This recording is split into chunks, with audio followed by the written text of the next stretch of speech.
ஒரு தியானத்துக்குள்ள இருந்து நம்ம வந்து ஒரு இடத்த பத்தி பேசுறோம்.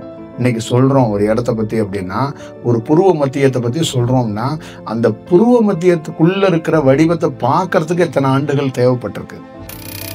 அப்ப தியானத்துக்கும் ஞானத்துக்குரிய முக்கியமான ஒரு இடம் மூக்கோட நுனியில ஒரு தாம்பத்தியம் நடக்கும். அந்த செயல் வடிவத்துக்குள்ளதான் அந்த உள் சுவாசமும் வெளி சுவாசத்துக்குள்ள ஒரு பெரிய மாற்றத்தை, பெரிய செயலை உருவாக்கிக்க முடியும்ட்டான். அவனுக்கு என்ன ஆகுதுன்னா, ஆறை கடந்தவனுக்கு ஆறை போய் கடந்துட்டான், ஆறை பிடிச்சிட்டான் அப்படின்னா அவனுக்கு ஞானம் வந்துடுது. அந்த ஆறை கடந்தவனுக்கு 7 சித்தி ஆகுது. அப்ப 7 சித்தி ஆகும் போது என்ன ஆகுதுன்னா, உடலே மொழியாக மாறுது. அப்ப உடல் மொழி அப்படின்னா உடலே காற்றாக மாறுதுங்கிறான். அவனுக்கும் அவன் குலத்துக்கும் ஒரு பெருமையை ஏற்படுத்தி அவனுடைய சாதகனுக்கு அவனுடைய தியானத்துக்கு உரிய மரியாதை அளிக்கணும்னு ஒருத்தர் வந்து அந்த மரியாதைக்கு அவரு உள்ள இருந்து அவனை உயர்த்துறார், அவனை கௌரவப்படுத்தி அவனை உயர்த்தி ஒரு செயல் செய்யறார். அப்போ ஒரு ஞானி, ஒரு குரு வந்து என்ன கற்றுத்தர்றாரு அப்படின்னா, அந்த ஒன்றும் இல்லாம நீ வந்து எதையும் கமிட்மெண்ட் பண்ணாத. அப்ப நீங்க கமிட்மெண்ட் பண்றதுனாலதான் அந்த உன்னதமான செயலையோ குரு உணர்ந்ததையோ உங்களால உணர முடியல. ஒண்ணுமே கிடையாம ஒருத்தன் உட்காந்து கிடக்குறான் பாருங்க, அவனை தான் பிடிச்சு இவன் தான்ப்பா குரு, இவனை நாங்க எப்படி மாத்திருக்கோம் பாத்தியா, ஒண்ணு இல்லாம மாத்திருக்கோம் பாரு. ஏதாவது இவனுக்குள்ள ஒண்ணு இருந்துச்சுன்னா இவன் மனுஷன்ப்பா, இவனை குருலாம் அழைக்காதீங்க. அப்ப ஒண்ணு இருக்க கூடாது, அது ஞாபகம் வச்சுக்கோங்க. அப்ப ஒண்ணு இருக்குதுன்னா பிரபஞ்சம் என்ன பண்ணும்னா அவனை குருவா அது அங்கீகாரம் பண்ணாது. ஞானங்கிறது எல்லாத்தையும் உள்ளடக்கிய ஒரு வேலையா இருக்கணும். அப்ப 5 பஞ்சபூதங்களும் 5 தன்மையில் இருக்கு. 5 வடிவத்தையும் 5 டைரக்ஷனையும் கையாள தெரிஞ்சாதான் இந்த உலகத்துல நீ சாதிக்க முடியும். உலகத்துல மனிதனாக இருக்கப்படுகிற எவனுமே பஞ்சபூதத்தில் முதல் அடி கூட எடுத்து வச்சது இல்லை. அப்ப ஒரு மனிதனாக இருக்கக்கூடியவன் ஒரு பஞ்சபூதத்துல முதல் அடி எடுத்து வைக்கிறானா, இதுவே பெரிய வெற்றி, பெரிய சக்சஸ். உடலுக்குள்ள எந்த கெமிக்கல் போட்டு இறைவனை தேடினாலும் தோத்து போயிடுவோம். எந்த கெமிக்கல் வேணாலும் வச்சுக்க. உலகம் முழுக்க இருக்கிறவன் எந்த ஞானியும் அவன் வந்து சொல்லிட்டான்ல, ஒரு மெட்டல் இருக்கக்கூடாது, ஒரு உடல்ல துணி கூட இருக்கக்கூடாது, பியூர் பிறந்த மேனியா உட்கார்ந்துருந்தாதான் அதுதான் ஞானம் ஒண்ணு. அதே மாதிரி அதுக்குள்ள இப்ப என்னுடைய ஸ்கூல் காலத்துல இருந்து சின்ன வயசுல நான் சும்மா மலைக்கு ஒதுக்குன மாதிரி ஒரு பள்ளிக்கூடத்துக்கு போனேன்ல, அந்த காலகட்டத்திலேருந்து என் கூட இருக்கிறவங்க எல்லாம் அவர் இல்லைன்றவாங்க.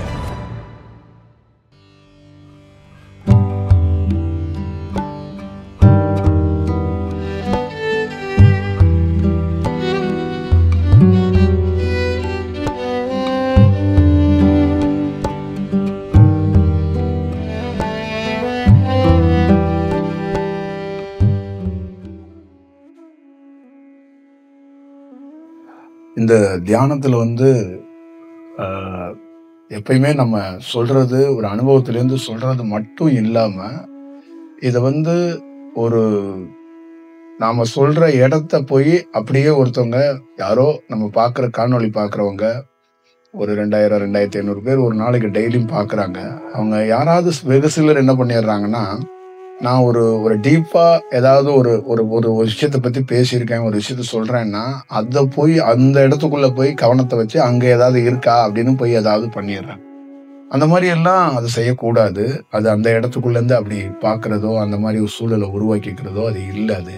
அது எப்பயுமே ஒருத்தருக்குள்ள இப்ப நாம அந்த இடத்த பத்தி பேசுறோம்னா அந்த இடத்த பேசுறதுக்கு எத்தனை ஆண்டுகள் காத்திருந்திருக்கிறோம் அப்படிங்கிறத நம்ம பார்க்கணும். ஒரு தியானத்துக்குள்ள இருந்து நம்ம வந்து ஒரு இடத்த பத்தி பேசுறோம், இன்னைக்கு சொல்றோம் ஒரு இடத்த பத்தி அப்படின்னா, ஒரு புருவ மத்தியத்தை பத்தி சொல்றோம்னா அந்த புருவ மத்தியத்துக்குள்ள இருக்கிற வடிவத்தை பார்க்கறதுக்கு எத்தனை ஆண்டுகள் தேவைப்பட்டிருக்கு. அப்ப அதை எங்க இருந்து பார்த்திருக்கிறோம், எப்படி பார்த்திருக்கிறோம் அப்படிங்கிறது ஒரு வடிவம் இருக்கு. அப்ப ஒருத்தர் சொல்லும் போது உடனே அந்த இடத்துக்குள்ள போய் அதை போய் பார்த்து அதை ஆராய்ச்சி பண்ணி அங்க பண்றீங்கும் போது அது உடலை உங்களை வந்து செட்பேக் ஆகிறதுக்கு ஒன்று இருக்கும். அது என்னன்னா, எதை முன்னாடி செய்யணும், எதை பின்னாடி செய்யணும், எது எங்க இருந்து வரப்படணும்னு ஒரு ஒரு ஒரு வரையறை இருக்கு. இந்த உலகத்திலே யாரும் பார்க்க முடியாத ஒரு அதிசயம் என்னன்னா, ஒரு கணவன் மனைவி கீழே தாம்பத்திய உறவுல ஈடுபடுவான். ஆனா உண்மையான தாம்பத்தியம் ஒரு ஞானிக்கு தாம்பத்தியம் எங்கடா நடக்கும் அப்படிங்கிறத நீ எங்கடா பார்க்கணும் அப்படின்னு கேட்டா, கீழே உனக்கு ஒரு வேலை நடக்கும். ஆனா உன்னுடைய உண்மையான தாம்பத்தியம் புருவ மத்தியில தாங்கிறான். இந்த இரு சுவாசமும் இணையறதுல தான் தாம்பத்தியம்ட்டான். அப்ப 2 உடல் இணையுது, 2 கீழே இருக்கிற மூலாதாரமா இணையுது. அதெல்லாம் ஒண்ணும் இல்ல. மேல புருவ மத்தியில அந்த மூக்கோட நுனியில உனக்கு ஒரு தாம்பத்தியம் நடக்கும். உண்மையான ஞானிக்கு உள் சுவாசமும் வெளி சுவாசமும் ரெண்டும் இணையிற ஒரு ஜங்ஷன் இருக்குல்ல, அதுதான் தாம்பத்தியம். அப்ப கீழே இடுப்புல ஒரு வேலை நடக்கும்போது குடல் வால்களை, அதாவது மலை வாசல்ல, அந்த சிறுநீர் வாசல்ல, அந்த தொப்புளுடைய அந்த கொடின்னு சொல்லக்கூடிய அந்த இடத்துல இருந்து ஒரு வேலை நடக்கும்போது, அப்ப ஒருத்தனுடைய இணைப்பு எங்க இருக்கு? அப்ப என்ன சொல்றான், இந்த உணர்வற்ற நிலைக்கு போறதுக்கு எவன் ஒருவன் அந்த தாம்பத்தியத்தை அனுபவிக்காம, அந்த தாம்பத்தியத்தை தொடாம ஒருத்தனால போக முடியாது அப்படிங்கிறான். அந்த தாம்பத்தியத்துக்குள்ளே நான் சொல்லிட்டேன், சன்னியாசியா இருக்கிறவன் தாயும் மகனுமாக இருக்கிறான், ஒரு கணவன் மனைவியாக இல்லறத்தான் இருக்கிறான். அப்ப அவனுக்கு எங்க தாம்பத்தியம் நடக்குதுன்னா, நல்லா ஞாபகம் வச்சுக்க, மனிதனா இருக்கிறவன் கீழே தாம்பத்தியம் நடக்குதுன்னு உடலை பார்த்துக்கிட்டு அந்த உடல்ல இருக்கிற எங்க தாம்பத்தியம் பண்றானோ அதை பார்த்துட்டு கொண்டாடிட்டு உட்காந்துருக்கான். ஒரு ஞானி தன்னுடைய தாம்பத்தியம் நடக்கிற இடமும் தன்னுடைய தாம்பத்தியமா கணவன் மனைவியா இணையறவங்க எங்க இணைகிறாங்கன்னா மூக்கோட நுனியில இணைகிறாங்க அப்படின்ட்டான். அப்ப தியானத்துக்கும் ஞானத்துக்குரிய முக்கியமான ஒரு இடம் மூக்கோட நுனியில ஒரு தாம்பத்தியம் நடக்கும். அந்த செயல் வடிவத்துக்குள்ளதான் அந்த உள் சுவாசமும் வெளி சுவாசத்துக்குள்ள ஒரு பெரிய மாற்றத்தை, பெரிய செயலை உருவாக்கிக்க முடியும்ட்டான். அப்ப இதுக்குள்ள நீ புருவ மத்திக்குள்ள கவனம் வச்சதுனால இந்த தாம்பத்தியத்தை பண்ணிட முடியுமா அப்படிங்கிறது இல்லை. இது உனக்குள்ள இருந்து ஒரு ஒரு கிளர்ச்சியாக ஒரு குருவிடம் இருந்து இயற்கையாக ஏதோ ஒரு வழியிலிருந்து கிடைக்கப்படுகின்ற போது நீ ஒரு செயலை தொடர்ந்து முயற்சித்து வரும்போது ஒரு நாள் இந்த மாதிரி ஒரு வாய்ப்பை உருவாக்குற. இதுதான் வரலாறுல என்ன எழுதுனாங்கன்னா, காளியும் நடராஜரும் இந்த கலையை ஈடுபடும் போது அதை வேக்கரபாதருக்கும் பதஞ்சலிக்கும் காட்டி கொடுத்தார்கள் அப்படின்னு வரலாறு எழுதப்பட்டிருக்கு. அப்ப என்னன்னா, தொடர்ந்து காளியோடைய நடராஜருடைய நடனம் என்பது காற்றை தொடர்ந்து எவன் கவனித்து கொண்டோ, இல்ல காற்று உள்ள இருப்பத எந்த புருவ மத்தியிலேயோ மூக்கு துவாரத்திலேயே கவனம் வைக்காம மௌனமா இருந்தா கூட நடராஜரோட காளியோட நடனத்தை ஒருத்தன் பார்ப்பான்னு அர்த்தம் தான். அப்ப வெறும் மௌனமாக எந்த கமிட்மெண்ட்டும் இல்லாம எந்த கல் உடைக்காம மௌனமாக ஒருத்தன் ஆழ்ந்து இருக்கும் போது தொடர்ந்து ஒரு இறையோட நடனம் என்பது காற்றோட நடனத்தை ஒருத்தன் கவனிச்சுக்கிட்டே வர்றான். அப்ப ஒரு நாள் அந்த காற்றுகள் ரெண்டு இணையிறது தாய் தகப்பனா இணைகிறாங்க அப்படிங்கிறான். அப்ப இந்த வடிவத்தை வேக்கரபாதருக்கும் பதஞ்சலிக்கும் யாருக்கும் தெரியாத ஒரு ரகசியத்தை உனக்கு காட்டுறேங்கிறதா சிதம்பர ரகசியம்னு சொல்லப்பட்டதும் ஒண்ணு.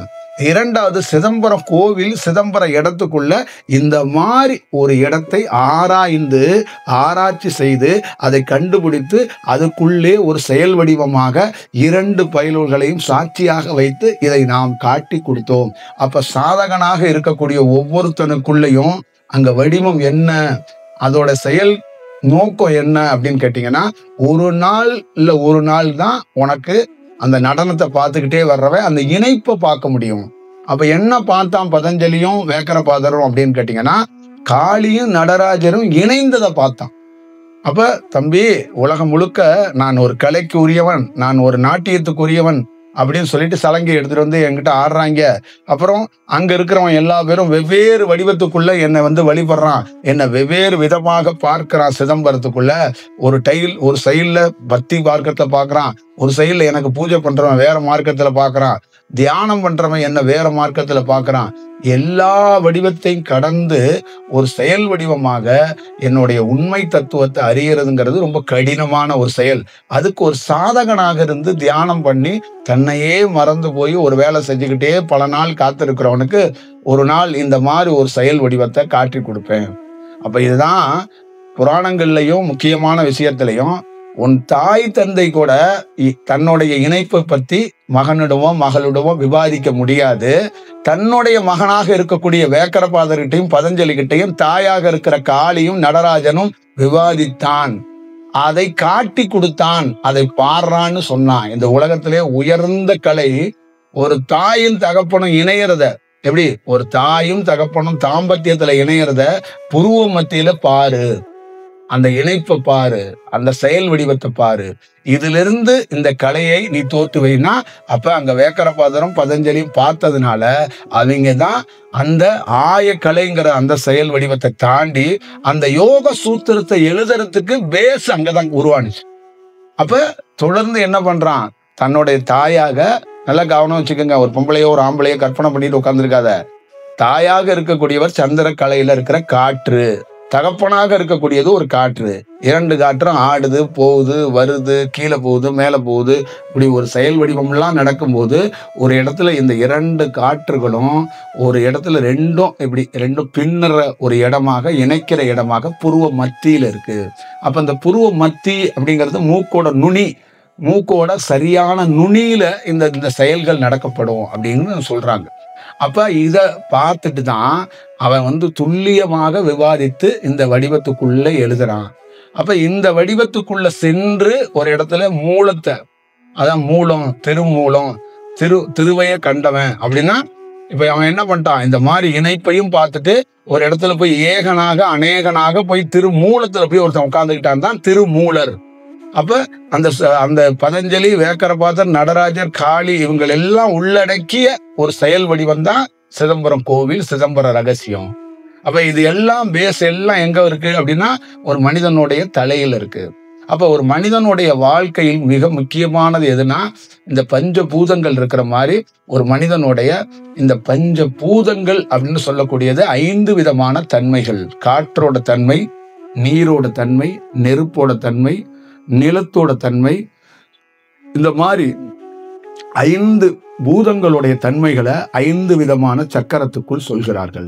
5 விதமான அலைவரிசை கொண்ட ஒரு அலைவரிசையில் ஒரு சாதகன் 5 விதமான அலைவரிசையை தன்னுடைய கீழிருந்து, தொப்புளுக்கு கீழிருந்து ஆரம்பித்து மேல கழுத்து வரைக்கும் 5 விதமான விஷயத்தை மேல குறைக்கும் எடுத்துட்டு வரும்போது 5 விதமான பஞ்சபூதங்களையும் தாண்ட வேண்டியதுதான் இந்த சக்கரங்கள். இந்த சக்கராஸ் அப்படின்னு சொல்லக்கூடியது இந்த பஞ்சபூதங்களை ஒட்டி தான் சொல்லப்பட்டாங்க. இப்ப 5 விதமான தன்மைகள் இருக்கும். அதுதான் பூதம்னு அதுக்கு பேர் வச்சான். 5 விதமான வெவ்வேறு தன்மைகள். இந்த பிரபஞ்சத்தில் இருக்கக்கூடிய ஒரு அலைவரிசையில் வெவ்வேறு தன்மைகள் கொண்டது. அப்ப வெவ்வேறு குணாதிசயமும் வெவ்வேறு சூழல்களும் ஒண்ணுக்கும் ஒவ்வொரு கான்ட்ராஸ்டா இருக்கும். ஒரு மண் ஒரு விதமா இருக்கும், தண்ணி ஒரு விதமா இருக்கும், நெருப்பு ஒரு விதமா இருக்கும். எல்லாமே ஒவ்வொரு விதமான ஒரு ஒன்னோட ஒண்ணு வெவ்வேறு விதமாக இருக்கக்கூடிய இந்த 5ஐயும் 5 விதமான தன்மைகள் கொண்ட தன்மைகள் உடலில் இருக்கிறது.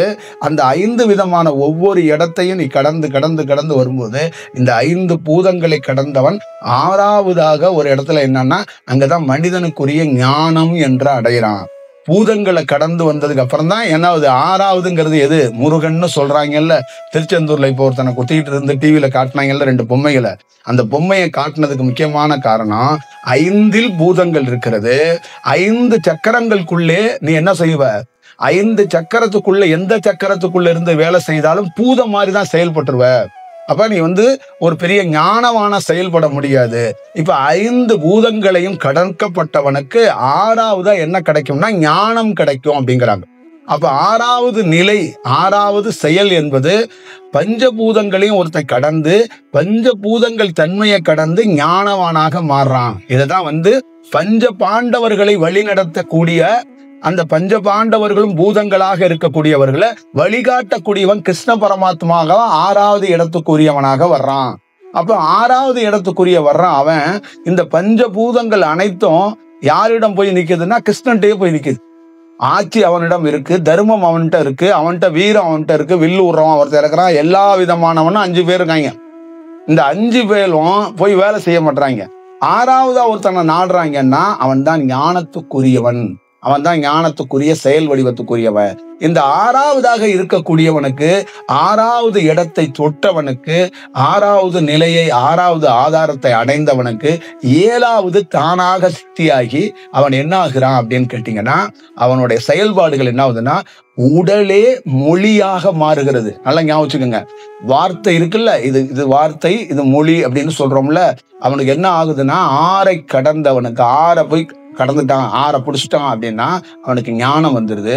அந்த 6ஐ கடந்தவனுக்கு 7 சித்தி ஆகுது. அப்ப 7 சித்தி ஆகும் போது என்ன ஆகுதுன்னா உடலே மொழியாக மாறுது. அப்ப உடல் மொழி அப்படின்னா உடலே காற்றாக மாறுதுங்கிறான். உடலே உடல்ல இருக்கிற முடியிலிருந்து கீழே இருக்கிற விரல் நுனி வரைக்கும் காற்றாக மாறுது. ஒரு ஞானிக்கு எப்படி ஆகுதுன்னா, 6 கைவசப்படுத்தியவனுக்கு 7 தன்வசப்படுகிறது. 7 தன்வசப்பட்டவனுக்கு உடலே மொழியாக மாறுது. அப்ப உடல் மொழினா காற்றிலிருந்து மொழி பிறக்கப்பட்டது, வார்த்தை பிறக்கப்பட்டது, ஒளி பிறக்கப்பட்டது, இசை பிறக்கப்பட்டது, கடவுள் பிறக்கப்பட்டான். எல்லா அலைவரிசையும் பிறக்கப்பட்ட இடம் காற்று. அப்ப காற்றை தன்வசப்படுத்திதான். காற்றிலிருந்து அவன் என்ன பண்றான், உடலையே ஒண்ணும் இல்லாத, அதுலதான் அந்த லைமா மைமா எல்லா செயல் வடிவத்தையும் கடந்த ஒரு செயலாக தன்னுடைய உடலை எப்படி இருக்கிறான் வாகிட்டு, உடல் இல்ல, உடல் இருக்கு, உடல் இல்லைன்னா அந்த உடல் முழுக்க ஊதப்பட்ட ஒரு பலூனுக்குள்ள இருக்கிற மாதிரி வெறும் பலூன். வெளியில அந்த பலூனுக்குள்ள என்ன இருக்குன்னா காற்று இருக்கு. ஒருத்தன் கண்டுபிடிக்கிறான் இந்த உடலுக்குள்ள என்னடா இருக்கு அப்படின்னு ஞானிகிட்ட கேட்கும்போது, லிவர், கிட்னி, அது இது இதெல்லாம் என்கிட்ட இல்லை. இந்த உடலாக நான் இருப்பதற்கு எனக்குள்ள ஒரு காற்று இருக்கு. நான் வெளியிலே சுத்தப்பட்டிருக்கிற ஒரு பலூன், உள்ளே காற்று இருக்குல்ல, அந்த மாதிரி காற்றாக இருக்கிறேன் அப்படிங்கிறத சொல்றான். அப்பதான் என்ன சொல்றான், உடலே மொழியாக போனது, உடலே மொழியாக மாறியது. அப்ப நானே காற்றாக இருக்கிறேன். அப்ப என்னுடைய உடலே என்ன பண்ணும், மொழியா பேசும். அதுதான் நடராஜனுடைய நடனம். அப்ப நான் என்ன பண்ணேன், உடல் மொழியானதுக்கு அப்புறம் நான் காற்றாக நடனம் ஆடுவேன், காற்றாக நான் வசப்படுத்துவேன், காற்றாக உன்னையும் வசப்படுத்துவேன், உலகத்தையும் வசப்படுத்துவேன். எல்லா செயல் வடிவத்தையும் என்னால் செய்ய முடியும். அப்ப உடலே மொழியானவனுடைய நடனமும் நளினமும் தான் நடராஜன். அந்த உடல் நளினத்தையும் உடல் செயலையும் அந்த காற்றுக்குள்ளதான் கொண்டு போய் ஒரு செயல் வடிவமா வைத்துட்டான். அப்ப இது ஒருத்தனுக்கு நிகழப்படணும். அப்ப இது நிகழாமல் காற்றே ஒருத்தன் காற்று தன்மைக்கே மாறாமல் கொஞ்சம் கொஞ்சம் கொஞ்சம் கொஞ்சம் கொஞ்சம் காற்றுகளை வசப்படுத்தி வச்சுக்கிட்டு நம்ம ஏதாவது ஒரு வேலைகளை செய்து வேற ஏதாவது ஒரு செயல்பாடுகளை செஞ்சு சித்துக்களை செஞ்சு பண்ணணும்னா, கீழே அந்த 5 பஞ்சபூதத்துக்குள்ள எவனாவது ஒருத்தர் செத்து செய்யும்போது அவனை ஞானிகள் மனிதனாக ஏற்றுக்கொள்வதோ ஞானவானாக ஏற்றுக்கொள்வதில்லை, அவனை பூதமாக ஏற்றுக்கொள்கிறான். அதை கீழிருந்து 6க்கு கீழே இருந்து வேலை செய்தவனை, 6க்கு கீழே இருந்து சாமியாராக தங்கப்படுத்தவன், பட்டு சேலை எடுத்தவன், பச்சைக்கிளியை தூக்கிட்டு வந்தவன், இந்த ஊரில் உலகத்துல பெரிய பெரிய வேலையை கொய்யாப்பழத்தை கொடுத்து பெரிய வேலை பார்த்தவன் அத்தனை பேர்த்தையும் பஞ்சபூதத்துக்குள் பூதமாக அடக்குறான். அவன் ஞானி அல்ல, அவன் பாவி, கலையை பயன்படுத்த தெரியாத பேய் அப்படி என்று அவனை இவன் பெருசாக எடுத்துக்கொள்ளவில்லை. ஆயிரக்கணக்கான ஞானிகளை சமாதிகளுக்குள் புக்குக்குள் நான் தொடங்கும் போது அவன் பூதம், அவன் பேய், அவன் தியானத்தை அவனுக்கு பண்ண தெரியாதவன், அவனை தூக்கி போடுறா அப்படின்னு என்னிடம் எத்தனையோ ஞானிகளுடைய புத்தகத்தை தூக்கி வீச வைத்திருக்கிறார்கள். அப்ப உள் சார்ந்த ஒரு செயல் தொடாத அவனை போய் பார்க்காத, அவன் சமாதிக்குள்ள புள்ள போகாத, அவனுக்குள்ள எல்லாம் போகாத, அவனை போய் பார்க்காத அப்படின்லாம் சொல்லப்பட்டது. ஏன்னா தன்னை அந்த இடத்தை கடக்காம அந்த இடத்துக்குள்ளே இருந்து பெரிய ஞானியாக உபதேசம் பண்ணி தன்னையும் தன் நம்பி வந்த குலத்தையும் கெடுத்த பாவி அவன். அப்ப யோக சூத்திரத்தில் இருக்கக்கூடிய பதஞ்சலியுடைய தன்மையை 5 கடந்தாதான் 6ல் இருந்து பார்க்கவே முடியும். 5 கடக்காமலே 5க்குள் கீழே இருந்து பதஞ்சலி அதை செஞ்சான், வேக்கரபாதர் அதை செஞ்சான், நடராஜர் இதை செஞ்சான், காளி இதை செஞ்சான்னு தத்துவத்தை சொல்லி அவனையும் கெடுத்து அவனை நம்பி வந்த குலத்தையும் கெடுத்த பாவி அவன். அப்ப தியானத்துக்கு நேரடியாக ஞானிகளுக்கு நேரடியாக எதிரானவன் அவன். பஞ்சபூதங்கள் கட்டுப்பாட்டுக்குள்ளே இருக்காது. அதான் ஞானி சொன்னான், 5 கடக்கலனா பஞ்சபூதம் உன்னிடம் சேவை செய்யாது. 5 கடந்ததுனாலதான் பஞ்சபாண்டவர்கள் அனைவரும் கிருஷ்ணனிடம் மண்டியிட்டார்கள். 5 கடக்காம 5க்குள்ளே கிருஷ்ணன் நின்றிருந்தானா பஞ்சபாண்டவர்கள் கிருஷ்ணனிடம் வந்திருக்க மாட்டார்கள். அப்ப கிருஷ்ணனிடம் வந்ததுக்கு முக்கியமான காரணம், அவன் இந்த 5ஐயும் கடந்தவனாக நின்னான். 5 வெவ்வேறு தன்மைகள், இவன் 5ஐயும் கடந்து 6வது ஒரு தன்மையில் இருக்கிறான். இந்த 5 மட்டும் இல்ல, எல்லாத்தையும் கட்டுப்படுத்தக்கூடிய வல்லமை பெற்றவனாக அங்கு நின்னான். எல்லாத்தையும் ஒருங்கிணைக்க கூடியவரையும் எல்லா செயலையும் அரவணைக்க கூடியவனாகவும் காற்றையே தன்வசப்படுத்தி ஒரு காற்றால் புது ஒரு காவியத்தையும் உலகத்தையும் உருவாக்கிவிட முடியும் என்பதை எடுத்துக்காட்டாக கீதையில் கிருஷ்ணன் இருந்தான் என்பதை ஒரு ஞானி கிருஷ்ணன் என்ற காற்றை வைத்து ஒரு கதை எழுதினான். கிருஷ்ணன் என்ற காற்று, கிருஷ்ணன் என்ற மனிதன் அல்ல, கிருஷ்ணன் என்ற ஒரு காற்று ஒரு உடலுக்குள்ளே சென்று ஒரு வேலை செய்தால் அது எப்படி இருக்கும், அது எப்படி செயல்படும், அதோடைய போக்கு என்ன, அதோடைய உண்மைத்தன்மை என்ன, அதோடைய தீவிரம் என்ன அப்படின்னு எழுதிட்டு அந்த வடிவத்துக்குள் எல்லாம் முடிச்சுட்டு கிருஷ்ணனுடைய காற்று போகும்போது அந்த கீதையில என்ன முடிக்கிறான்னா, நாம் வந்தோம், வேலை செய்தோம், முடித்தோம், போறோம். இதுக்கப்புறம் இந்த உலகம் வந்து அதுவா இயங்கும், எல்லாத்தையும் சொல்லி விட்டுட்டோம். ஆனால் எப்படி இயங்க போகுது என்பதை அவர் வந்து குறிப்பிட்டு சொல்றாரு. இந்த உலகம் எப்படி இயங்கும்? பதவிக்காக வெட்டிக்குவாங்க, குத்திக்குவாங்க, சாவுவாங்க, பொண்ணுக்காக படையெடுப்பாங்க, சோத்துக்காக பெரிய ஒரு திருவிழாவா வண்டி கட்டிட்டு போய் சோறு திம்பாங்க, பெரிய பெரிய வேலைகளை, பெரிய பெரிய செயல்களை செய்வான். மலையிலேருந்து உளுந்து சாக மாட்டான், புல் தடிக்க விட்டு செத்துருவான்.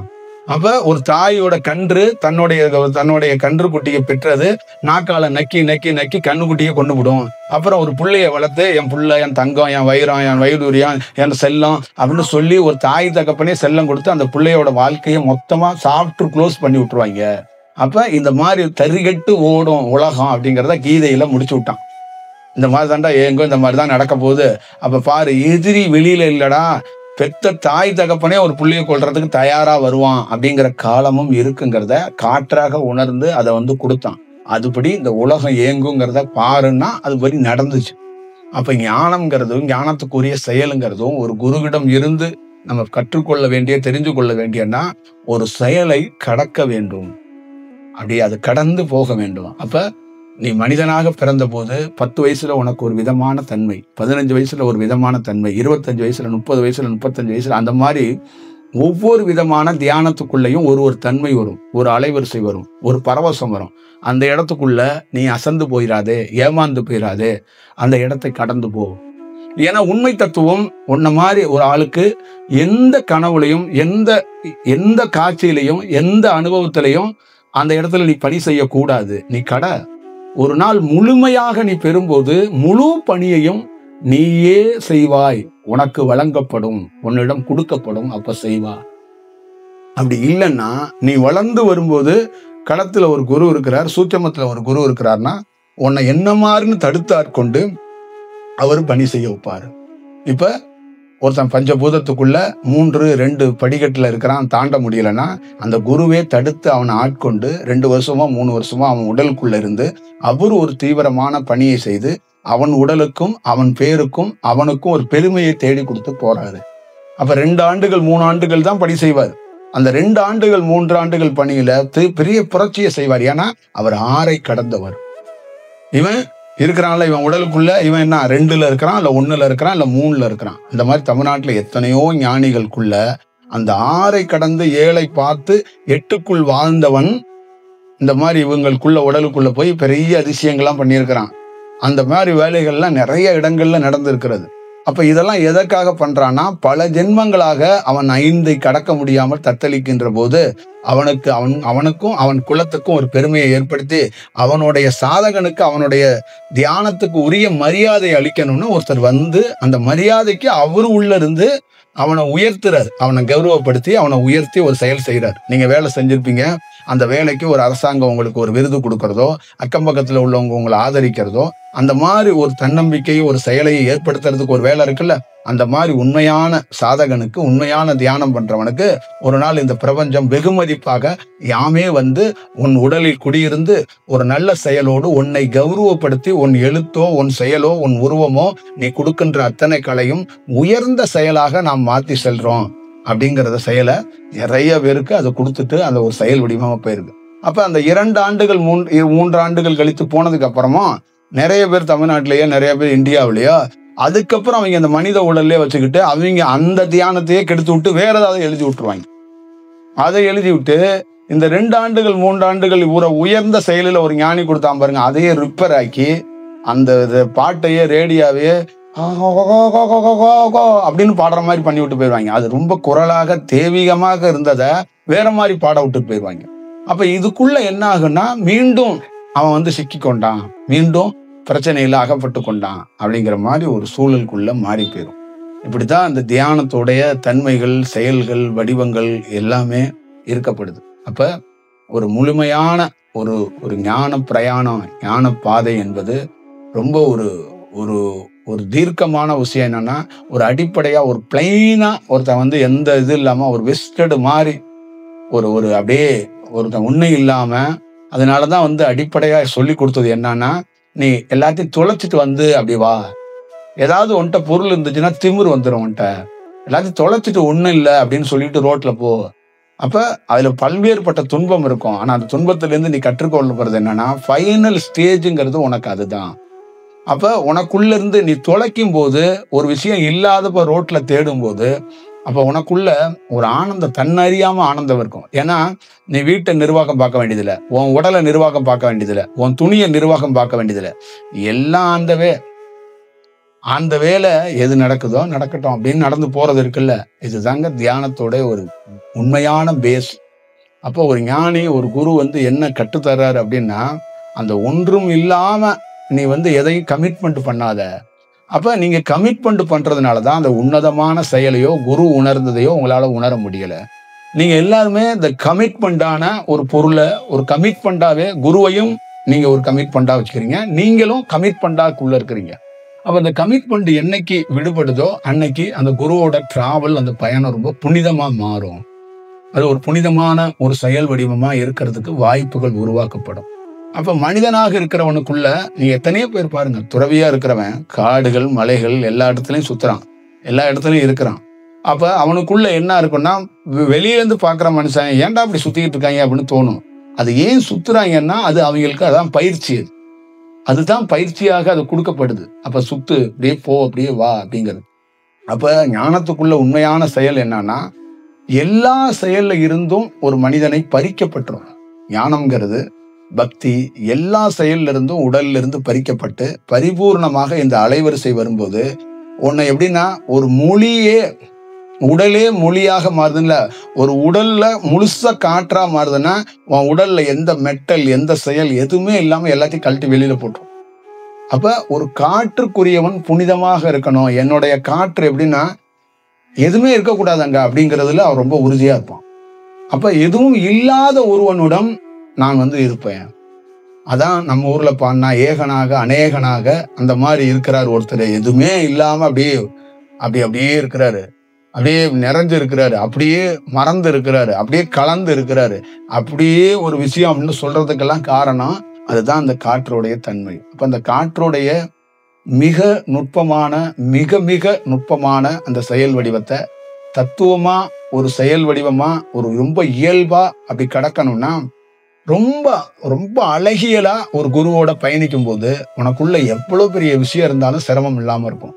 அப்ப அவர் என்ன பண்ணி கொடுப்பாருன்னா, உன்னை ரோட்ல பிச்சை எடுக்க விட மாட்டாரு. இப்ப நவீன காலம், உன்னை பிச்சை எடுக்க விட மாட்டாரு, உன்னை வேற மாதிரி துன்பத்துல விட மாட்டாரு, உன்னுடைய புடவையோ உன்னுடைய வேட்டி சட்டையோ திறக்க விட மாட்டாரு. ஆனா ஒரு டயத்துல மொத்தமா எப்ப திறக்கப்படணும்னு உனக்குள்ளே உணர்த்தி உன்னாலே நீயே அதை எப்படி திறக்கப்படணுமோ அந்த திரவத்தை, அந்த திரவை கோலையத்தை, அந்த செயல் வடிவத்தை தெரிஞ்சுக்குவ. அப்ப இயல்பாக நடக்கப்படணும். அந்த இயல்பாக அந்த செயல் மாறுறதுக்கு ஞானி பல்வேறுபட்ட வித்தைகளையும் பல்வேறுபட்ட கலைகளையும் பல்வேறுபட்ட உரைகளையும் பல்வேறுபட்ட செயல்களையும் வடிவத்தையும் உனக்கு சொல்லி கொடுத்து ஒரு குழந்தைய மாதிரி கடத்துறதுக்கு வாய்ப்பு பண்றாரு. நான் செத்தாலும் சாவேன், திருந்தவே மாட்டேன், திருந்தாத ஜென்மம் இருந்து என்ன லாபங்கிற மாதிரி சில ஜென்மங்கள் திருந்தாது. என்ன சொன்னாலும் அதே பேட்டர்ன்ல அதே கள்ள முட்டாயை வச்சுட்டு அரைச்சுக்கிட்டு அப்படியே போய்கிட்டே இருப்பாங்க. அவங்க என்னன்னு கேட்டீங்கன்னா, ஞானியோடைய பக்கத்துல ஞானி மாதிரியே ஃபீல் பண்ணிட்டு உட்காந்துருப்பாங்க. அந்த ஞானி இருக்கிறாருல, அவரு கூட கொஞ்சம் பரவாயில்லாம இருப்பாரு. அவங்க ஞானியை தாண்டி ஃபீல் பண்ணுவாங்க. அப்படியே இப்பதான் அந்த ஞான பழத்தை பார்வதி இப்பதான் ஒரு 1/2 an hourக்கு முன்னாடி தான் கொடுத்துட்டு போனா அப்படிங்கிற மாதிரி ஒரு ஃபீல்லையே அவங்க வாழ்வாங்க. அதுதான் சொல்றது, தன்னையே ஏமாற்றி கொள்வது. தன்னை எப்படி ஏமாத்தி கொள்ற வேலை அது. அப்ப நமக்குள்ள நடக்கிற செயல் இந்த வடிவம் எல்லாம் என்னன்னா, நீ கற்பனை பண்ணக்கூடாது. உனக்குள்ள எண்ணம் வரும், உனக்குள்ள பேச்சு வரும், உனக்குள்ள செயல் வரும். அதெல்லாம் தாண்டி அந்த குரு சிந்தனை, குரு காட்டுற பாதை அதுக்குள்ள இருக்கணும். எதுக்குன்னா, குருங்கிறது நம்ம ஊர் லோக்கல்ல இருக்கிற, நம்ம ஊர்ல மேல இருக்கிற, டெல்லியில இருக்கிற, தமிழ்நாட்டுல இருக்கிற, பிற மாநிலத்துல இருக்கிற தலைவன் கிடையாது குருங்கிறவன். குருங்கிறவன் என்னன்னா, எல்லாத்தையும் சப்சாடா புடுங்கிடுவான். உங்ககிட்ட இருந்து என்ன பண்ணிடுவான், எல்லாத்தையும் புடுங்கி தள்ளிடுவான். எல்லாத்தையும் புடுங்கிட்டு பேரையும் புடுங்கிடுவான். உங்க அப்பா அம்மா வச்ச பேரு, ஊரு, முகவரி, அட்ரஸ், ஆதார் கார்டு, அந்த கார்டு, இந்த கார்டு, நொந்த கார்டு, எந்த கார்டு, வெந்த கார்டு எல்லாத்தையும் தூக்கி போட்டு கொளுத்திடுவான். கொளுத்துனதுக்கு அப்புறம் ஒண்ணும் இல்லாம அம்மனை கட்டியா உட்கார வச்சிருவான் ஒரு இடத்துல. அப்படியே உட்காந்து கிடக்க வேண்டிதான். அப்படியே பின்னாடி உங்களுக்கு அப்படியே உட்காந்துருப்பான். அப்ப அந்த மாதிரி இருக்கவன் ஒண்ணு இல்லாம ஒருத்தன் உட்காந்துருக்கான் பாருங்க. இப்ப ஒண்ணு இல்லாதவன இவனை கூப்பிட முடியாதுன்னு அப்ப அந்த பிரபஞ்சம் இவனை குரு அப்படின்னு கூப்பிட வைக்கும். ஒண்ணுமே கிடையாம ஒருத்தன் உட்காந்து கிடக்குறான் பாருங்கங்க, அவனை தான் பிடிச்சு, இவன் தான்ப்பா குரு, இவனை நாங்க எப்படி மாத்திருக்கோம் பாத்தியா, ஒண்ணு இல்லாம மாத்திருக்கோம் பாரு. ஏதாவது இவனுக்குள்ள ஒண்ணு இருந்துச்சுன்னா இவன் மனுஷன்ப்பா, இவனை குருலாம் அழைக்காதீங்க. அப்ப ஒண்ணு இருக்கக்கூடாது, அது ஞாபகம் வச்சுக்கோங்க.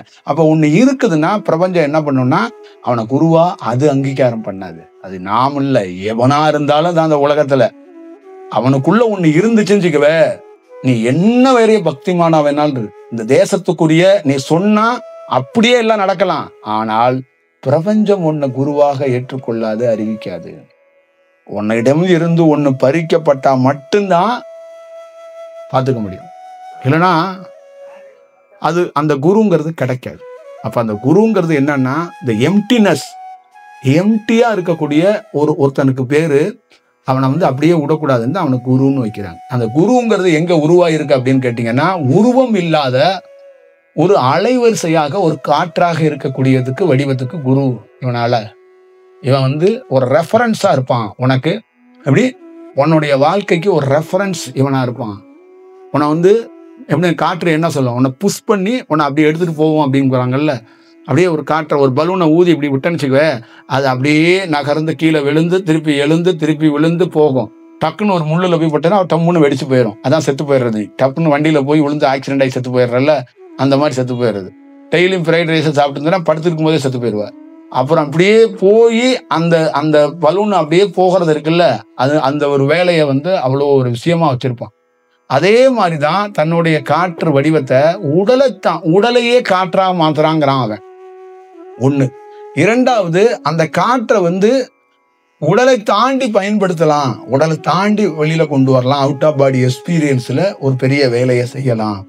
அப்ப முழுமையாக உன் உடலை ஒரு காற்று வடிவத்துக்குள்ள வச்சுக்கிட்டு வெளியில உன் காற்றை கொண்டாந்து இந்த உலகத்துக்குள்ள நீ பரப்பலாங்கிறான். இப்ப பஞ்சபூதத்தை, நெருப்புத்தன்மைய, நீர்த்தன்மைய, நிலம் தன்மைய, எல்லா தன்மையையும் ஒருத்தன் ஒரு அலைவரிசையிலிருந்து பரப்பி ஒன்னு ஒரு தன்மை ஒரு கேட்டகரியில பிரிச்சு அதை வந்து ஒதுக்கி வச்சிருக்கிறான். இப்ப நெருப்பு இருக்கிற கேட்டகரியோ அதோட அலைவரிசையை பாருங்க. அப்ப அந்த நெருப்பு தன்மையிலே ஒருத்தன் தியானத்துல இருந்தான்னு வச்சுங்களேன், அந்த வெறும் நெருப்பு தன்மையில இருந்து எல்லாத்தையும் சாதிச்சிட முடியாது. அந்த நெருப்பு தன்மைக்குள்ளயும் ஒரு சில்னஸ் இருக்கணும். அப்ப அதுக்குள்ள வெவ்வேறு விஷயங்கள் அவன் சொல்றான். அதனாலதான் சொல்றான், ஒரு பஞ்சபூதம் என்பது தனித்தனியா இருக்கிறது ராவா இருக்குமா. ராவா இருக்குன்னா கழுத்தை கரகரன்னு அறுத்தா ரத்தம் ஊத்துப்பாரு, அது மாதிரி அதான் பேரு ராவா இருக்கிறது. அந்த ராவா இருக்கிறது பஞ்சபூதம் ராவா இருக்கும். ஆனா பஞ்சபூதமா தனித்தனியா ஒன்னா இருந்தனா நீ ராவா இருப்ப. அப்படியே யாருக்காவது உள்ள போனா நீ வந்து அறுத்துருவான் உன்ன. அப்ப அப்படியே நீரை மட்டும் அள்ளி ஊத்துனா புரோஜனம் கிடையாது, அப்படியே நெருப்பை மட்டும் அள்ளி ஊத்துனா புரோஜனம் கிடையாது, அப்படியே நிலத்தை மட்டும் அள்ளி ஊத்துனா புரோஜனம் கிடையாது. அப்ப அவன் என்ன சொல்றான்னா, இந்த 5 கடந்து 6வதா நிற்கும் போது 5ம் என்ன மாதிரி செயல் வடிவத்துல சரி செய்ய முடியுங்கிறத 5ஐயும் கடந்தவனுக்கு 5ஐயும் உள்ளடக்கி 6வதாக ஒன்று இன்னு அவன்தான் போதிக்கவோ சொல்லவோ ஞானத்தை கற்றுக் கொடுக்கவோ ஞானத்தை செயல்படுத்தவோ ஞான ஆசிரியர் என்பதற்கு தகுதியானவனா வர்றான். அந்த 6க்குள்ள போய் நின்று இந்த பூதங்களை கடந்தவன் தான் ஞான ஆசிரியராக படுறான். நம்ம ஊர் ஆசிரமத்துல ஞானாசிரியர் பட்டம் கொடுத்துட்டு இருக்கீங்களா, இந்த 5 பஞ்சபூதங்கள்லாம் உங்க பாக்கெட் சட்டையில உங்க குருநாதர் பிடிச்சு போட்டு, உங்களுக்கு இல்லைன்னா அவங்களே நீங்க பஞ்சபூதத்தை கடந்தாளுங்க, வாங்க இருந்தாங்க சர்டிபிகேட்டை வாங்கிக்கோங்க, 6வதா நீ போய் இருந்து ஞானத்தை போதி அப்படின்னா, இங்கதான் நம்ம ஊர்ல ஊரா போய் போதிச்சுட்டு இருக்காங்க. அப்ப இதுக்குள்ள என்னன்னா, அந்த 5 கையாளவே முடியாதுன்ட்டான். உங்களுக்குள்ளேயும் அதுதான், 5 வந்து தனித்தனியா கையாள முடியாது. ரொம்ப ராவான பார்ட்டிங்க. ஒரு சைக்கோவை போய் நீங்க கையாள முடியுமா? ஒரு திருடனை போய் கையாள முடியுமா? ஒரு பெரிய நான் இன்டெலிஜென்ட், நான் புத்திசாலி அறிவாளின்னு சொல்லிட்டு இருக்கானே, அவன்கிட்ட நீங்க என்ன சொன்னாலும் சரி, பொண்டாட்டி சொன்னாலும் புள்ள சொன்னாலும் கேட்கவே மாட்டாங்க. சில மாடுகளுக்கு சூடு வச்சாலும் திருந்தாலும் சொல்லும்ல, நீங்க சிலதை பார்த்தீங்கன்னு என்ன சொன்னாலும் கேட்க மாட்டாங்க. அவன் நீ தோத்துறையா வேண்டையா அப்படின்னா, சும்மாரு உனக்கு தெரியாது, நீ ஒரு முட்டாள் அப்படின்னு சொல்லிட்டு அவன் போய் சொல்லிக்கிட்டு அதே வேலையை தாங்க செய்வான். அவன் என்ன, நான் தோத்தாலும் பரவாயில்ல, நான் இன்னொரு வாட்டி ட்ரை பண்றேன், வேண்டையா எல்லாம் போயிடுச்சியா, பரவாயில்ல நான் இன்னொரு வாட்டி ட்ரை பண்றேன் அப்படிமா. பரவாயில்லன்னு கடைசி வரைக்கும் அவன் என்ன பண்ணுவான், கடைசியில அவனையும் கொல்ற வரைக்கும் அவன் ட்ரை பண்ணிக்கிட்டே இருப்பான். இது வந்து என்னன்னா, இப்படி செய்யக்கூடாது, இது ராவா செய்யற வேலை அப்படிங்கிறாங்க. ஞானங்கிறது இப்படி செய்யக்கூடாது. ஞானங்கிறது எல்லாத்தையும் உள்ளடக்கிய ஒரு வேலையா இருக்கணும். இப்ப 5 பஞ்சபூதங்களும் 5 தன்மையில் இருக்கு. 5 வடிவத்தையும் 5 டைரக்ஷனையும் கையாள தெரிஞ்சாதான் இந்த உலகத்துல நீ சாதிக்க முடியும். இப்ப 5ஐயும் கைவசப்படுத்த தெரியாதவனுக்கு ஞானவானாக இருக்க வாய்ப்பு இல்லை. இப்ப 5ஐயும் கட்டுப்படுத்தி 6வதாக ஞானத்துல நிற்கும் போது இப்ப 5 பஞ்சபூதமும் ஒரு ஞானி கிட்ட கட்டுப்பட்டு வேலை செய்யும். அது என்ன பண்ணும்?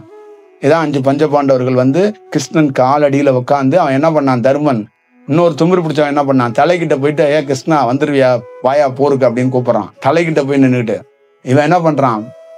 6 கடந்தவன்ல. அதனால வந்து இவன் தர்மன் காலடியில் இருந்து, கிருஷ்ண பரமாத்மா நீ வந்து என்னோடு போருக்கு நின்னு. அப்ப ஒருத்தர் காலடியில ஒரு சரணாகதி எப்படின்னா, அவன் எப்படி 5ங்கிறவன் யாருன்னா 5 கடந்தவனுக்கு 6ல இருக்கிறவனுக்கு என்னன்னா, அந்த 5 என்ன பண்ணனா மண்டியிட்டு ஒரு வேலை செய்யும். அதான் காலையில நம்ம சொன்னது. ஆஞ்சநேயன் ராமன் காலில் மண்டியிட்டு இருப்பது என்னன்னா, அவன் 6 கடந்தவன். அவன் வந்து அவன் என்ன, ராமன் என்ன, ஆஞ்சநேயன் என்ன புரிஞ்சுக்கிட்டானா, என்னையே ஏற்கக்கூடிய வல்லமை கொண்டவர் அவர் தான். நீங்க என்ன வீரன் நினைக்கிறீங்க, பெரிய சூரன் நினைக்கிறீங்க. வீரன் சூரன் எல்லாத்தையும் தாண்டி அதோட பெரிய வீரன் ராமன். அவன் காட்ட மாட்டான். ஏன்னா அவன் காற்றால் உயர்ந்தவன். புரியுதுங்களா? அவன் வேற வடிவத்துக்குரியவன். அப்ப அந்த வடிவத்தை வந்து நீ வந்து அவரு காட்டு அப்படின்லாம் கிடையாது. நான் பார்த்துருக்கேன் அப்படிங்கிறது அவனோட விஷயம். அப்ப அவன் என்ன சொல்றான்னா, நான் அவர்கிட்ட போய் நிற்கும் போது அவரோட திசை வருதுன்னு வச்சுங்களேன். ராமன் அங்க இருக்கிறாரு அப்படின்னா, இங்கேருந்தே போகும்போதே வணங்கணும், கை குமியுது, கால் குமியுது, எல்லாம் குமியுதான். அப்ப கிட்ட போய் நிக்க முடியலையாம். அப்ப அவனோட வளர்ச்சி எப்படி இருக்கும்? அவனுடைய செயல் எப்படி இருக்கும்? அப்ப அப்படி வணங்கி நின்று நீங்க ஆணையிடுங்க.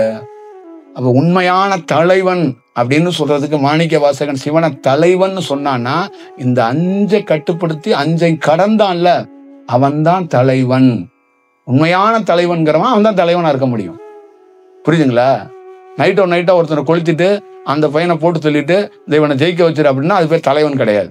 தலைவன்னா அவனை பார்த்தாவே அப்படியே நின்னறணும் அப்படிங்கிறதுக்கான ஒரு வாய்ப்புகள் உருவாக்கப்படும் அப்படிங்கிறது தான் அது செயல். அப்ப தியானத்துக்குள்ள இந்த 5 கடக்கிறதுக்கான வாய்ப்புகளை அது மெல்ல அது உருவாகும். கடக்கவே முடியலைன்னாலும், அதை கடக்கணும்னு தேவையே இல்லைன்னாலும், உன் வாழ்க்கையை வேற வடிவத்துக்குள் அந்த இறைவன் அந்த செயல் வடிவத்துக்குள்ள அந்த குரு வந்து மாற்றி விட்டு போயிடுவான். அப்ப உலகத்துல மனிதனாக இருக்கப்படுகிற எவனுமே பஞ்சபூதத்தில் முதல் அடி கூட எடுத்து வச்சது இல்லை. அப்ப ஒரு மனிதனாக இருக்கக்கூடியவன் ஒரு பஞ்சபூதத்துல முதல் அடி எடுத்து வைக்கிறானா, இதுவே பெரிய வெற்றி, பெரிய சக்சஸ். இந்த சக்சஸ அவன் என்ன பண்ணுவான்னா, ஒரு சரியாக உன்னை வந்து இந்த மாதிரி ஒரு அனுபவத்தை பெற்றவனை அவனை நம்ம பத்திரமா பார்த்துக்கணும் அப்படிங்கிற பொறுப்பு யார்கிட்ட இருக்கும்னா குரு கிட்ட இருக்கும். அப்போ ஒரு சிறு அனுபவம் பெற்று அவன் பஞ்சபூதத்துல ஒருத்தன் வந்து தண்ணியை வந்து தன்வசப்படுத்திட்டான்னு வச்சுக்கோங்க. தண்ணி அவனுக்கு கைவசமாயிருச்சு. தண்ணி அவன் சொன்னா கேட்கும். அந்த மாதிரி ஒருத்தன் வந்துட்டாங்க. இப்ப பாக்கி எதுவுமே 4 இதுவும் கேட்க மாட்டுது. அப்ப அவனை என்ன பண்ணுவார்னா குரு, இந்த தண்ணியை கைவசப்படுத்துறதே ரொம்ப கஷ்டம், தண்ணியை கைவசப்படுத்தினவனா விட்டுறக்கூடாதுன்னு அவனை இவரு கைவசப்படுத்திக்கிறார்.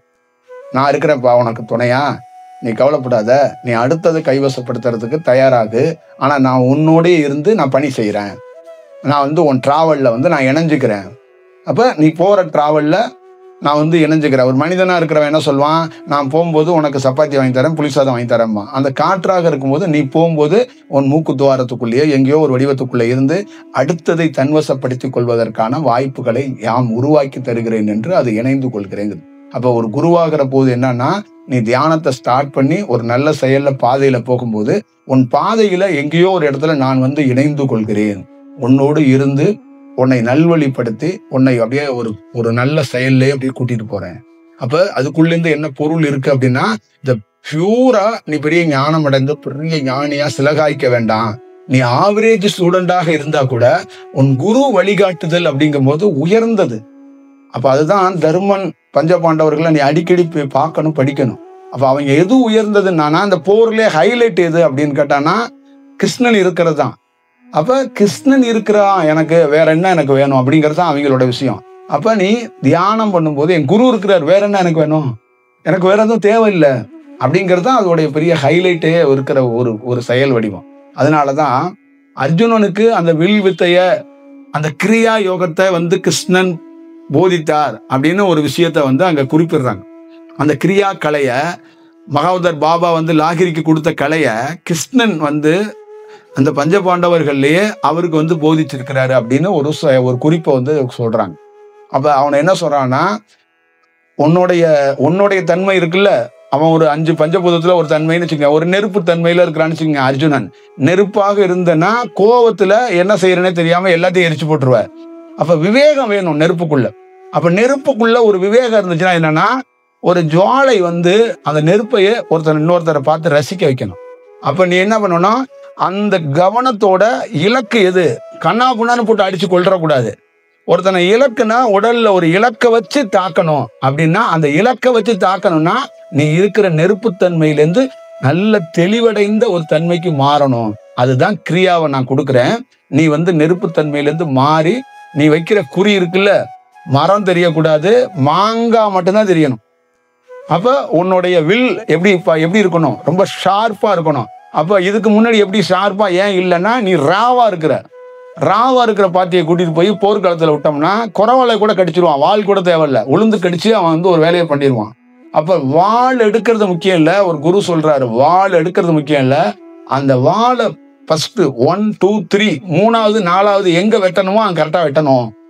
அப்ப அந்த லெப்ட் ரைட் அந்த டைமிங்ல வெட்டணும் அப்படிங்கிறதுக்கு தான், அதுதான் கலை, அதுதான் காற்றோட செயல் வடிவத்தை கற்றுக் கொடுக்கறது. ஒரு டைம்ல அவனுக்கு எந்த மாதிரி கலை ஓடுது, சந்திரகலையா சூரிய கலையா அப்படிங்கிறத பார்த்து இந்த லெப்ட்ல அந்த சுவாசம் வரும், ரைட்ல வரும், திருப்பி அவன் விவேகமாயி ஒன்ன வெட்டுறதுக்குள்ள திருப்பி அந்த காற்று அவனை போய் டச் பண்ணி புருவ மத்திக்கு போறதுக்குள்ள நீ வெட்டணும். இதுதான் செயல். இதுதான் கலையோடைய நுட்பத்தை கற்றுக் கொடுத்தாங்க. இதுதான் சீனாவில் பாத்தீங்கன்னா அந்த டைமிங் இருக்கும்.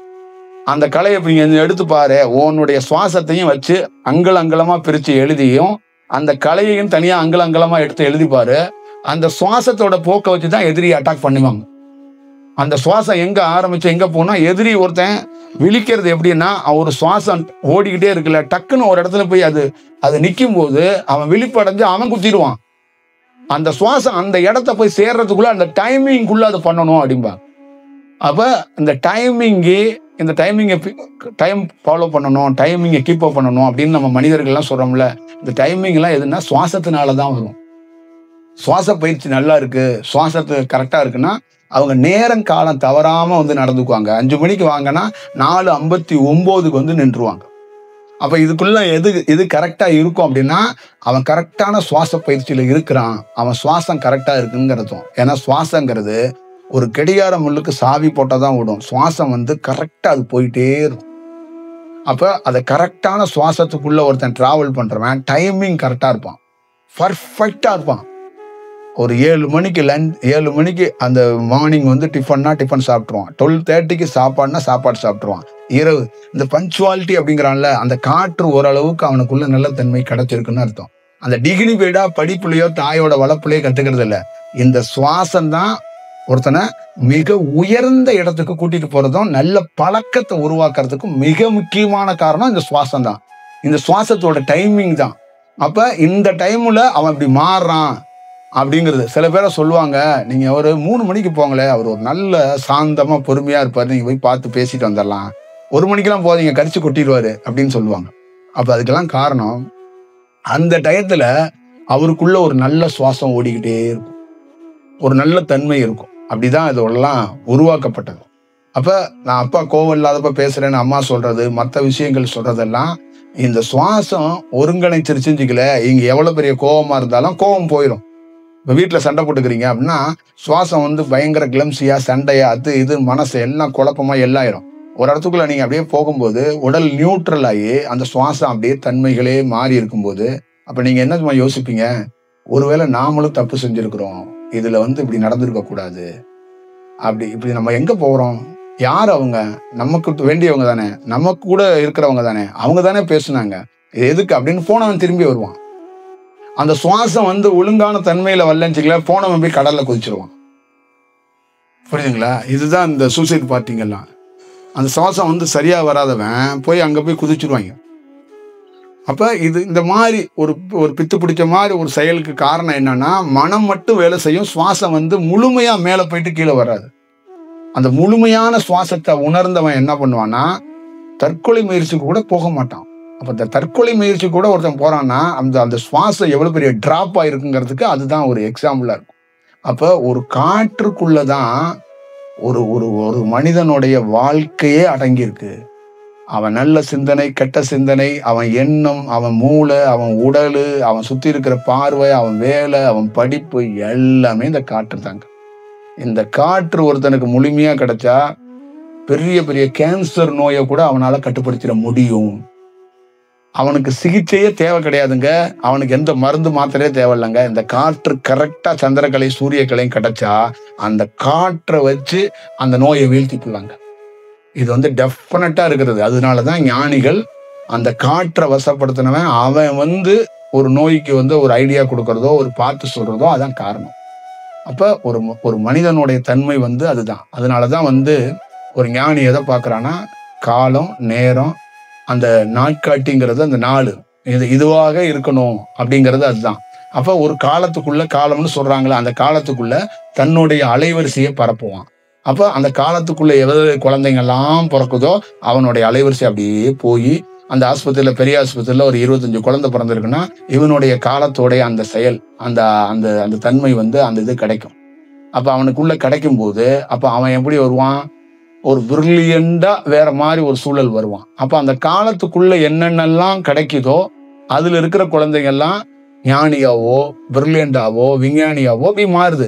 அந்த காலத்துக்குள்ள இந்த அறகுறையா இருக்கிற ஞானிகள் இருக்கிற காலமாகவே சுவாசத்தை பரப்பிட்டானா அப்ப அங்க பிறக்கிற குழந்தைங்க எல்லாமே அறவேக்காட்டிலே இட்லியை ஊத்தி வச்சு மாவாவே எடுத்து எடுத்து தின்னுட்டு இருப்பாங்கல்ல, அந்த மாதிரி ஒரு சூழலுக்குள்ள மாறி போய் அது தியானம் பண்ணிக்கிட்டு இருக்கும் போதே யூடியூப் சேனல் தொடங்கி அது குருவாயிட்டேன்னு அறிவிச்சிடும். அந்த மாதிரி ஒரு வேலைகளை அது பார்த்துடும். புரியுதுங்களா? இப்ப எல்லாம் என்ன ட்ரெண்டுன்னா குருநாதரை கொல்லணும், இல்ல குருநாதரை கடத்தணும், இல்லைன்னா குருநாதருக்கே தெரியாம எதிரில் ஒரு குருநாதருக்கு இன்னொரு குருநாதரை போட்டி குருநாதரா உருவாகணும். எவன் உங்களுக்கு உதவுறானா, எவன் விசுவாசமா இருக்கானா அவனை நீங்க கொன்னுட்டு இல்லைன்னா அவன் மேல போய் ஏறி உட்காந்தீங்கன்னா தான் தமிழ்லயோ, கன்னடத்திலேயோ, ஹிந்திலயோ, பாம்பேலயோ இந்த சினிமாவை தான் கொண்டாடுவாங்க, ரசிப்பாங்க. இப்ப எல்லாம் இதுதான். நீங்க தர்மம் அப்படின்னு பேசுனீங்கன்னா அந்த படம் ஓடாது. ஒரு 10 பேர்த்த கொன்னுட்டு அந்த மேல படியா ஏறி மேல உட்காந்தேன்னா தேட்டரே கை தட்டுறான். புரியுதுங்களா? அப்ப இங்க என்னன்னா, எவனாவது உங்களுக்கு வாழ்க்கை கொடுத்தான், லைஃப் கொடுத்தான்னா அவனை தயவு செய்து நீங்க என்ன பண்ணிடணும், அவனை நீங்க கொன்னறணும், இல்லை அவன் யாருன்னே தெரியாதுன்னு நீங்க சொல்லிடணும். அதுதான் இன்னைக்கு இருக்கிற காலத்தோட சூழலா இருக்கு. அப்ப அந்த காலம் எவ்வளவு பெரிய ஒரு மோசமான ஒரு சூழலுக்கு உருவாகி இருக்கு.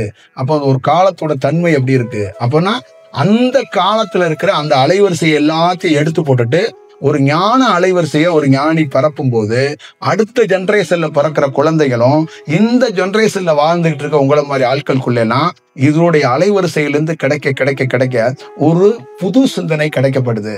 ஒரு புரோட்டா வாங்குறதுக்கு போனவன் டப்புன்னு பார்த்தான், புரோட்டாவே தேவையில்லை, சோறே தேவையில்லை, 2 கேரட்டை வாங்கிட்டு போய் அவுச்சு தின்னு 2 கேரட்டை தூக்கிட்டு போயிட்டே இருக்கிறான்.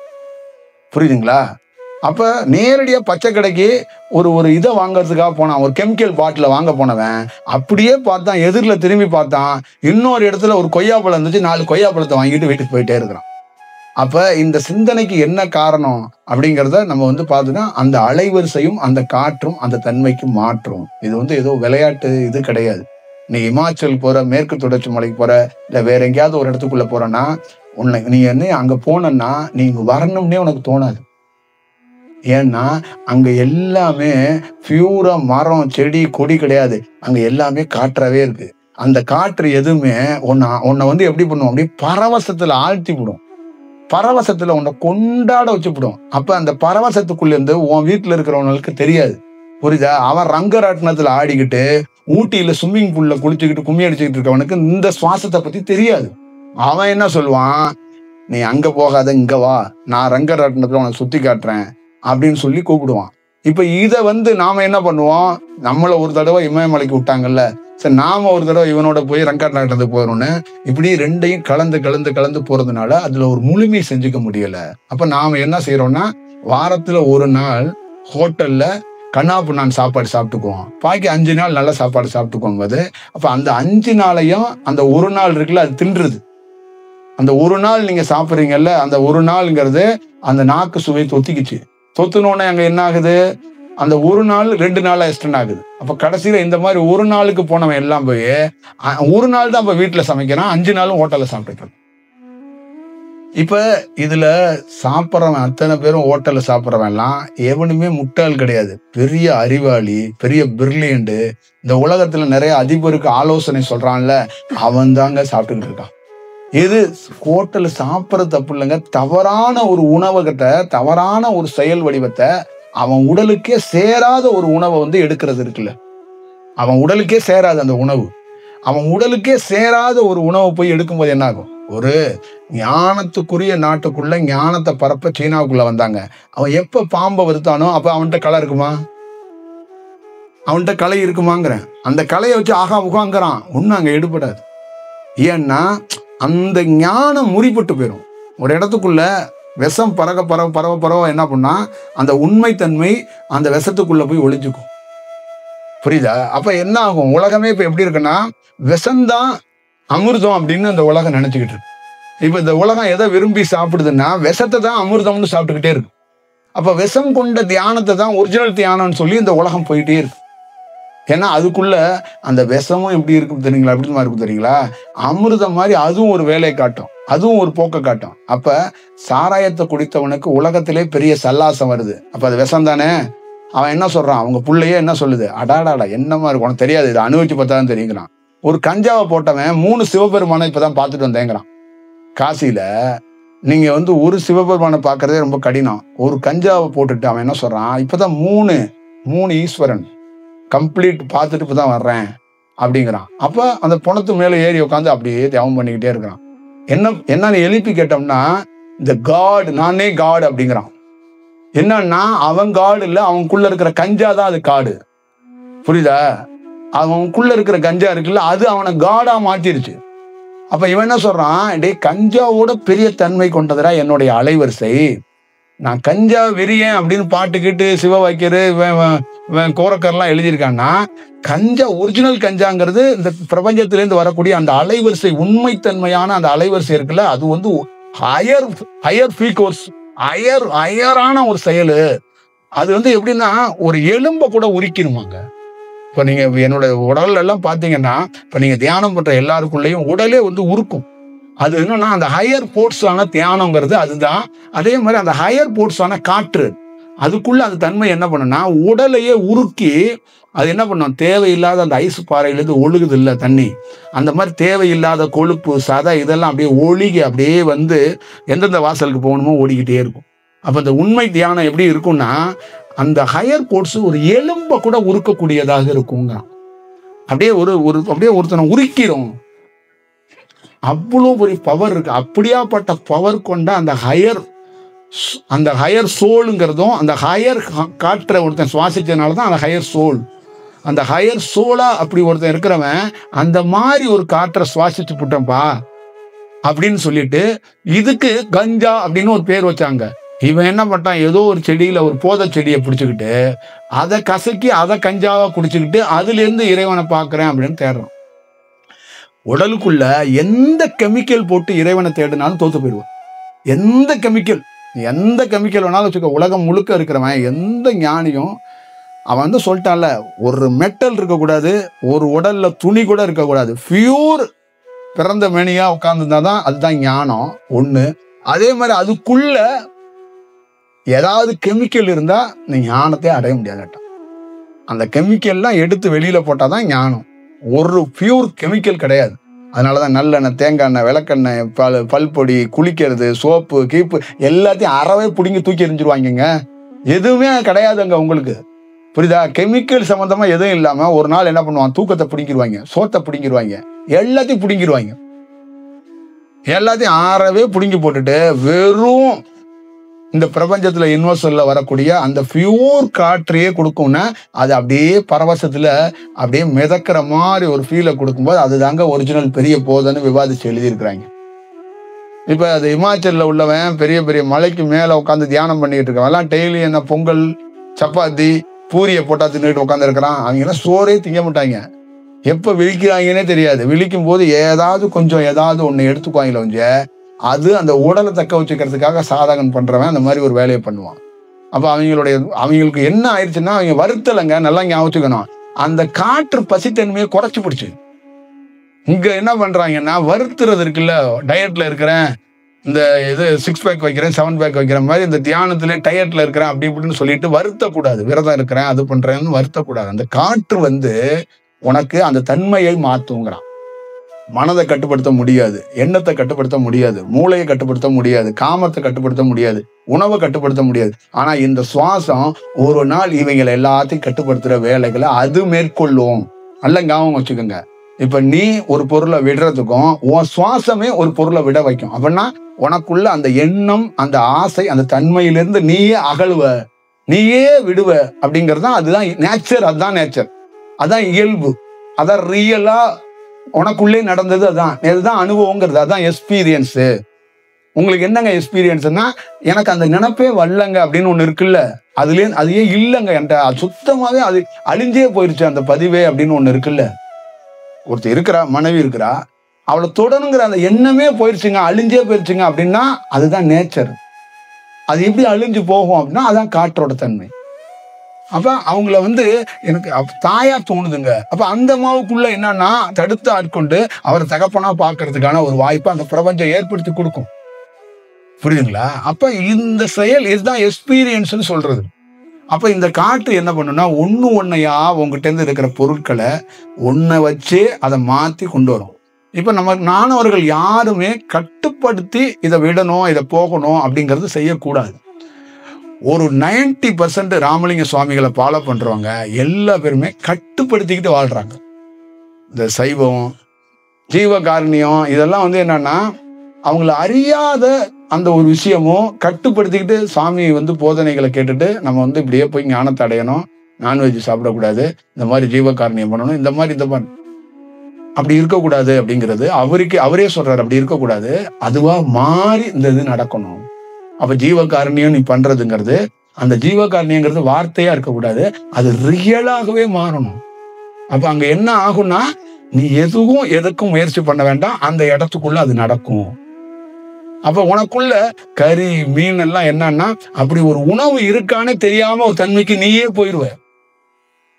அப்ப இங்க கட்டுப்பாடு வரக்கூடாது.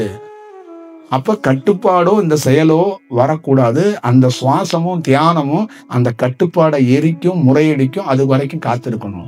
அதுதான் உலகத்தில் தலை சிறந்தது. ஒரு மனிதனாகப்பட்டவன் எங்க வியர்க்கிறான், நான் எங்க வியர்க்கிறேன், என்னுடைய குரல் எங்க வியர்க்குது, என்னுடைய உரை எங்க வியர்க்குது, நான் எங்க இடத்துக்குள்ள அட்மேரா அப்படியே ஒரு வியர்க்கிறேன் அப்படின்னா இந்த காற்றை கண்டுதான் வியர்க்கிறேன். இந்த காற்றை கண்டு நான் வியர்ந்து போறேன். ஏன்னா இந்த ப்ரீவியஸ்ல என்னுடைய வாழ்க்கையில பின்னாடி இப்ப பார்க்கும்போது ஒரு மனிதன் இருந்தானே, அவன் எங்கன்னு நான் தேடிக்கிட்டே இருக்கேன் டெய்லியும். ப்ரீவியஸா பேக்ல ஒருத்தன் வந்துகிட்டே இருந்தான், அவன் எங்கடா அவன் பெரிய வேற மாதிரி ஆசைக்காரனாச்சு, அவன் எங்க அப்படின்னா, இந்த காற்றோட தன்மை என்னன்னா, அவன் தான் வர்றான், ஆனா அவனுக்கு தெரியல. அவனுடைய செயலே மாறி இருக்கு. இப்ப என்னுடைய ஸ்கூல் காலத்துல இருந்து சின்ன வயசுல நான் சும்மா மலைக்கு ஒதுங்கின மாதிரி ஒரு பள்ளிக்கூடத்துக்கு போனேன்ல, அந்த காலகட்டத்தில இருந்து என் கூட இருக்கிறவங்க எல்லாம் அவர் இல்லைன்றுவாங்க. ஐயோ இவர் கிடையாதுங்க, இவர் யாரையோ ஒருத்தரை பிடிச்சாந்து காட்டுறீங்க, அவர் கிடையாது அப்படின்றுவாங்க. அப்ப அதுக்கு காரணம் மாறி இருக்கிறோம், கேரக்டரா மாறிக்கிட்டோம், அந்த மாதிரி நம்பிக்கையில் இருக்கிறோங்கிறதெல்லாம் இல்லைங்க. அதோடைய செயல் ஒரு காற்று ஒருத்தரை மாத்துனது. இப்ப நீங்க இருக்கிற எல்லா பேருக்குள்ளயும் ஒரு போதனைங்கிறத தாண்டி உங்களுக்குள்ள ஒரு பரிணாமம் மாறும்போது தான் நடக்கும்.